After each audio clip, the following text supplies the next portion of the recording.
5 तारीख का दिन बृहस्पतिवार का अवसर है, चतुर्थी तिथि विद्यमान है और ग्रह नक्षत्रों के दृष्टिकोण से थोड़ा सा स्वास्थ्य का ध्यान रखने की जरूरत है। जेब पर सेंध लगती दिखाई दे रही है। शुक्र का परिवर्तन का योग बन रहा है आपकी राशि के दृष्टिकोण से। ये परिवर्तन ये कहीं रूप से आपके लिए उदय होता शुक्र जो है वो कहीं ना कहीं आपकी नई दोस्ती बनाने के योग बना सकता है। बुद्धि जो है वो थोड़ा सा नए विचार की तरफ जाती दिखाई दे रही है। मित्रता में नए योग बनते दिखाई दे रहे हैं। कई जो व्यवसाय करते हैं उनके लिए नए पार्टनर प्राप्त होने का योग भी बनता दिखाई दे रहा है। जो जमीन के व्यवसाय में उनके लिए कुछ ना कुछ नया रास्ता बनने के योग भी बनते दिखाई दे रहे हैं। जो लव रिलेशनशिप्स में हैं उनके लिए मित्रता का नया रस प्राप्त होने के योग भी बनते दिखाई देंगे।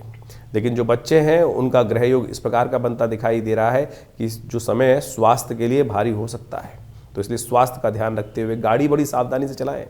कहीं ना कहीं चोट लगने के योग भी आपकी राशि के दृष्टिकोण से बन रहे हैं। ऐसे में कुछ उपाय करना आपके लिए बहुत ज़रूरी है। आपकी राशि के दृष्टिकोण से इस वक्त पीली चीज़ों का दान, किसी बुजुर्ग जो व्यक्ति हैं, ज्ञानवान व्यक्ति हैं, उनकी सेवा जितना कर सकते हो वो आपके लिए अच्छा रहेगा। 6 तारीख शुक्रवार का अवसर, पंचमी तिथि और इस दिन ग्रह नक्षत्रों का दृष्टिकोण से एक जो योग बन रहा है वो जान लीजिए। इस दिन सूर्य जो है वो एक नक्षत्र धनिष्ठा नक्षत्र में प्रवेश करते दिखाई दे रहे हैं और ये धनिष्ठा नक्षत्र में बैठकर मंगल के साथ योग बनाना ये आपकी राशि के दृष्टिकोण से ऐसा योग बनाता दिखाई दे रहा है कि आपके विचार में जो आ जाए वो आप दुनिया पर थोपने की तरफ जाते दिखाई देंगे।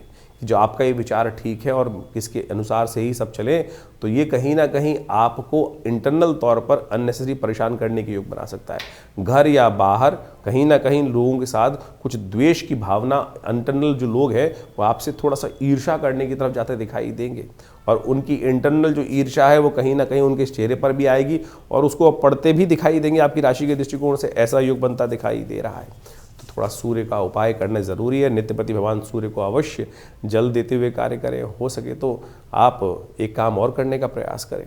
भगवान शंकर के मंदिर में जाकर कुशा के जल के द्वारा भगवान का अभिषेक ओम नमः शिवाय का जप करते हुए भी करना आपके लिए कल्याणकारी रहेगा।